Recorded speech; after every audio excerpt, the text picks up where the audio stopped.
Hello, everybody. How are all of you out there? Welcome to Guitar Jambo, episode number 14. Probably the final episode of Guitar Jambo because I've pretty much run out of guitars unless I start getting other people's guitars. I do have a couple left, but they're really not much to speak about. So we're going to end this series with the Mac Daddy.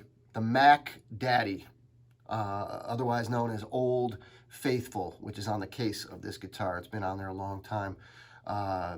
Greg Bubba Rinker put that sticker on there many years ago, and so just to mention to Greg and miss him dearly. But first of all, let's start by saying I hope you're all well, I hope you're all safe, and I hope you're all doing the best you can during all of this. Thanks to all the frontline workers and everybody out there taking care of us and making sure that we can still just keep on keeping on. So all right, today is April 30th. Crazy. Me and Vito have been in the house for a month and a half. Month and a half, maybe a little more. Vito, are you still enjoying spending all this time with your father? Are you enjoying it? I think I've had enough of this, Dad. You've had enough. Well, you know how many hours I've spent behind this camera? Okay. Well, I appreciate it. I love you dearly, and the people that watch appreciate it too, and I can speak for all of them. So don't worry, V. It's probably only 4 more months. You know what I mean? You'll be on the roof in 4 more months. So episode number 14, Guitar Jambo. The shirt I have on today, I've worn a different shirt every time. Little funny stuff. Rod Stewart Atlantic Crossing record cover. And this episode is going to revolve a little bit around, it's obviously going to revolve around this guitar, but sort of dedicated to Rich Brown and Tommy Tedesco, the management company boys that handled Clear back in the day, still do, and then they handle the struggle as well. So Rich, back in the days, early 2000s, I would wear this shirt, and Rich Brown just did not like this shirt. For some reason, he did not like the shirt. I loved it. I've never seen another one. I found it, I don't know where I found it, if it was in New York City or where the hell I found this shirt, but he didn't like it. So I wanted to bring that back for you, Rich. So there you go. This is for you. Tommy it didn't matter to Tommy. Tommy was like, yeah, it's cool, man. It's cool. Let's have a drink. So anyway, episode number 14. And what we have today is a 1990 Les Paul Standard. And this episode is going to be a little lengthy, like I said, because there's a lot to talk about, so bear with me. So some laughs along the way, some laughs and lashes of ultra violence, all right? This is a 1990 Les Paul Standard, and this was the first guitar that I purchased on my own, really. Worked hard for the money that I purchased this guitar for. So this guitar at the time I bought from Jackson Music, which I ended up working there for 10 years, great years. And Jack sold me this guitar. I think it was not even $1,100 at the time. 1990 Les Paul Standard. And I dreamed of having this guitar, I had to have Tobacco Sunburst because growing up being a huge Kiss fan, my main influence in wanting this guitar and wanting this color was this guy right there. Ace Frehley right there. Amazing. So here's a picture. This was the booklet in the Kiss Alive record if you had the vinyl back in the day, and I told you that story when I bought that from Jerry D'Amico there on Pine Avenue, and he was questioning my judgment on that record, which, I get it, Jerry. Miss you too, Jerry. But so this was the booklet in Kiss Alive, the first vinyl right there, and there's the guitar. And ever since, man, when I saw this guitar and Ace playing it, I'm like, that's what I have to have. Have to have it. Have to have you. So, and what's cool, a little footnote, is that in 2015, Clear ended up, we opened up for Ace Frehley. As a matter of fact, Vito, you were at that show. You helped the boys in the band and the crew and so forth, the best you could because you were 11. You were 11 at the time. So between running around and trying to eat snacks, you helped the band. So we got to open up for Ace Frehley, which was great after all those years and so forth. So So that's the inspiration for getting this guitar. I had to have a Tobacco Sunburst Les Paul Standard, and so this is it. Bought in 1990 from Jackson Music, as I said. This guitar has been played more than, other than the acoustic guitar, as far as my electrics go, more than any other electric that I have. Straight off it in the last year and a half, just because there's an autograph on the back which is fading, which is very important, and I'm trying to save that autograph. But 1990 Les Paul Standard. I reloaded the pickups. I put a pair of Seymour Duncan Pearly Gates pickups in, one in the bridge, one in the rhythm position. Pearly Gates pickups inspired by Billy Gibbons from ZZ Top. Get ready for ZZ Top. And other than that, this is all stock. There is, I'm sorry, I replaced these knobs, the volume and the tone knobs. I replaced them with, these are called top hat style knobs. They were speed knobs, so they're a little different. I wanted it to look a little bit more vintage, so I put the top hat knobs on there. Again, all stock, great guitar, amazing sounding guitar. I'll give you a little example. I'll play a little bit of the It's All On Me solo by Clear. Maybe I'll play a little Humble Pie 4-Day Creep a little later, and just to let you hear what it sounds like. But so once again, this guitar right here played all the God's Children years, played on all of those records, the My Snake record, the Gum record, the Damp with Soul record, all of those records. Played it on all the Clear records, played it on the EP, the self-titled EP, played it on Making Noise, and played it on 7,500 Miles, produced by Armin Petrie, and of course Making Noise produced by Robbie Takak. But that's about it as far as the guitar. There's not much more to talk about in terms of special features. It's just a badass Les Paul Standard in Tobacco Sunburst. So now we're gonna get to the autograph stuff there, but don't key in on just yet, V. I want to tell the story here. So I've got 2 autographs on this guitar, and I'm not one to have. I'm not really an autograph person. It doesn't really faze me to get an autograph. That's just me. I won't speak for anybody else. But I have 2 autographs on the back. One is Warren Haynes right here, and obviously Warren Haynes is from Government Mule and the Allman Brothers, and he's played with the Grateful Dead and all kinds of people. And so one is Warren Haynes, and actually, just, you know what, V? Just stay right there real fast, man, and just show you this photo here. Sorry to go away, but the day that I got it signed by Warren Haynes, they were playing at the Evening Star, which is here in Niagara Falls, crazy enough. And so here's the day that he signed that guitar. And, it's funny. Yeah, I know I don't have a shirt on. That's sort of bizarro. But my brothers, when they come over, they're like, hey, which one is Warren? Which is not cool. But anyway, so that's sort of a cool story right there. Like I said, this is going to be a lengthy episode. But that story, real fast, they were playing there. A great friend of mine and somebody who used to help the band, God's Children and Clear, Lou Blevins, fantastic. He knew the guitar tech, Brian Farmer, who has since passed away, Warren Haynes guitar tech. And so we spent the day there during sound check and all that stuff. And anyway, at the end of the sound check, they were like, hey, can you bring us to our hotel? So I ended up bringing them in my old Chevy Caprice Classic downtown. So it was just me and Warren Haynes, Matt Apps, the drummer, and Alan Woody. This is before he passed away. So I've got the band, the 3-piece band at the time. I've got them in my car, and I'm driving them in, and I remember just going, wow, this is too freaking cool, right? Me and Government Mule and this Chevy Caprice driving them downtown. So a little footnote on that, something I'll always remember. But so got it signed by Warren Haynes, who I love, just amazing influence and great player.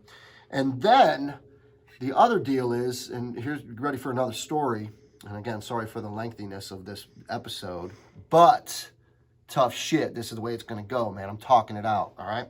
So in 2003 or 2002, I think 2003, Clear we get a gig opening up for Chuck Berry, right? Chuck frickin' Berry, right? The Godfather. So I'm like out of my mind because of course, I love Chuck Berry, but I love Keith Richards. You all know I'm a huge Keith Richards fan. So, and you know Keith Richards' idol is Chuck Berry. So if you've ever seen a movie, Chuck Berry movie called Hail, Hail, Rock and Roll, it's a movie about Chuck coming back to his town, playing a big show. I think it's in '86, maybe, somewhere around there. And Keith Richards is like the band leader. So it's Keith Richards and a bunch of other great musicians, Steve Jordan on the drums, and then they have guests like Clapton and Linda Ronstadt. And it's amazing. I'm sure a lot of you have seen it, but if you haven't, check it out. It's amazing. So in that movie, not just the concert, but they talk to Chuck about his career and, you know, the way he's done things through the years. And so Chuck in that movie tells everybody, well, I usually drive myself to the shows, and you know he always has a band waiting for him. He never really played with the same band as the years went by. So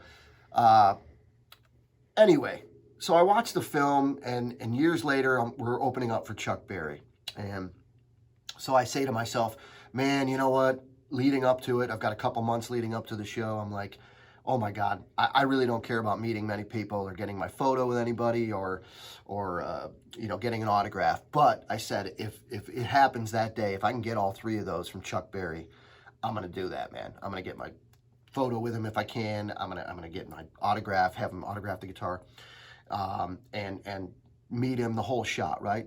But again, I'm thinking none of this is gonna happen. So fast forward to day of show. So we are, this show was downtown Buffalo, Niagara Square, which is in front of City Hall. And we're backstage, which is basically, they shut down, I think it's a part of Delaware Avenue. They barricaded it off, and then the stage was wherever. But so we're just sort of sitting in the van, hanging out, and I'm thinking to myself, man, you know, I can't wait to see, you know, Chuck. There's no way he's going to pull up by himself, driving by himself, right? So sitting in the van, again, back to Rich Brown and Tommy Tedesco, our managers at the time. Rich Brown is out of the van. He's down the street a little bit in this barricaded area. And sure enough, see a cop car coming. And behind the cop car is this, like, I think it was a Lincoln Continental or Cadillac, one of the two. And they escort this vehicle into this area that we are in, right? And I'm like, son of a bitch, man, it's Chuck Berry, right? Chuck Berry driving himself. And he ends up pulling right where Rich Brown is, right? And Rich is right there, and he gets the car door for him. He opens up the car door, you know, and Chuck Berry rolls out. And I'm in the van, and I look back, and I see this, and I'm like, oh, my God, I got to get over there, right? So I walk over there. Didn't want to run. Didn't want to be crazy. So I walk over there, and Rich says, hey, Mr. Berry, this is Bruce. You know, in the band, we're opening up for you. So what's really cool and really funny, hysterical, is that when Chuck Berry pulls in, and again, he's got the police escort, so he's got a police car in front of him, and they pull him in and then shut the barricade. And Rich Brown meets him and so forth, gets him out of the car. He says to Rich Brown, he's like, hey, man, just great to have him in front of me for a change, which is like just so funny. We never forgot that, you know, and, you know, blah, blah. And I'm like, hey, such a pleasure to meet you. And I said, I don't mean to press you. I know that, you know, just meeting you and so forth, but man, if you could sign my guitar, that would be amazing. Absolutely amazing. And he says, absolutely, but just you. I'm not signing anybody else's. And I'm like, okay, that's fine with me. I'm all good with that, right? So I can't remember when he signed it, if I got it at that point, because it was just so fresh meeting him, or a few moments later, but I end up having him sign the guitar, and he signs it. Now, again, half of the, if you see that, you see the Chuck and you see the Berry, but the Berry is starting to fade off there. And I tried to protect this autograph, but it's starting to fade off. And you see the smiley face. And V, go back to the date. So he signs a Chuck Berry smiley face, and 2009 he signs it. I told you at the beginning of this story, it's 2003. So he signs it 2009, and like, all I could think about is like, well, maybe he either doesn't know what year it is, which is that possible? Or maybe he thinks I'm going to sell this and he wants to devalue it some way, but never knew the answer. You know what I mean? Never got to ask him, obviously. But so he signs a guitar. I'm thrilled to death. I've already met him, you know.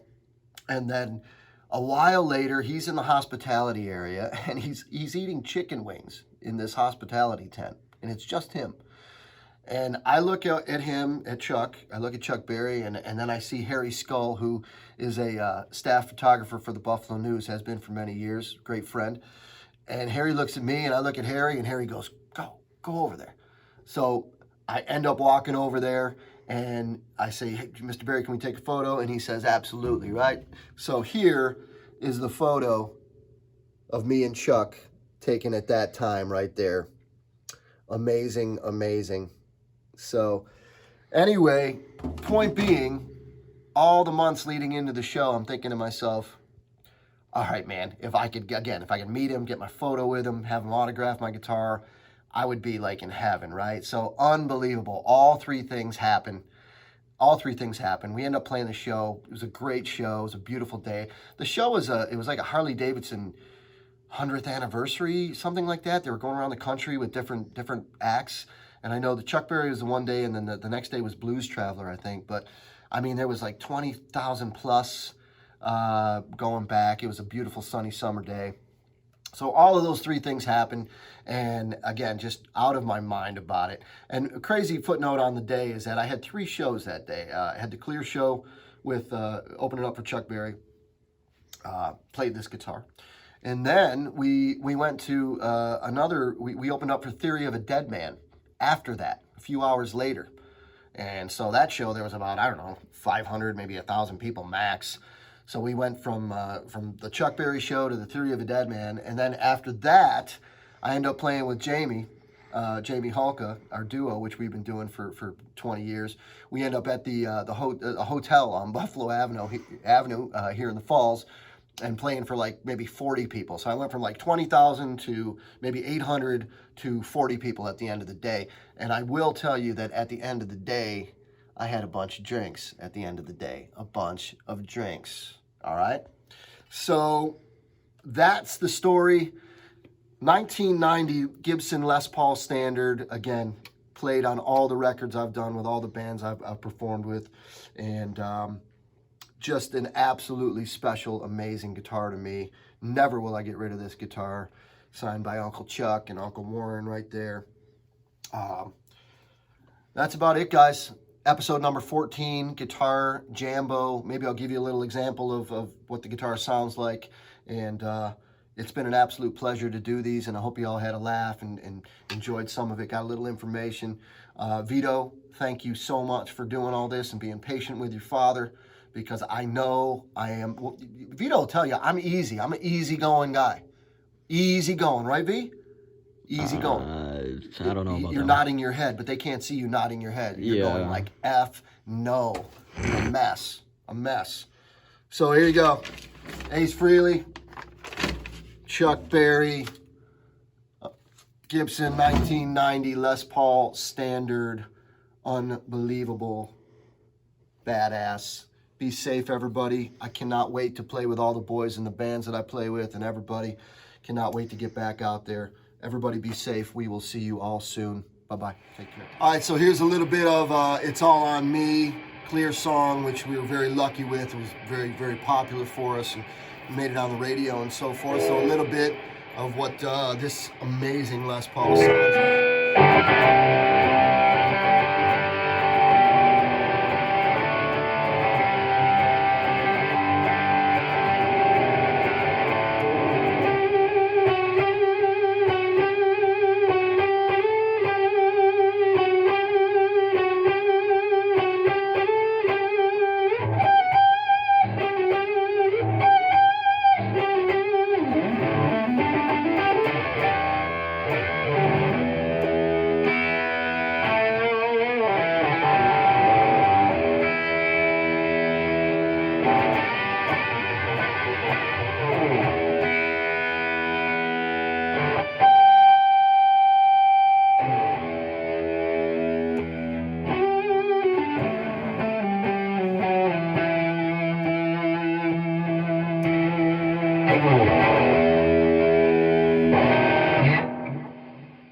So another thing, humble pie, man. I got into humble pie so much, gosh, a long time ago, and 4 Day Creep a little little bit of 4-day creep.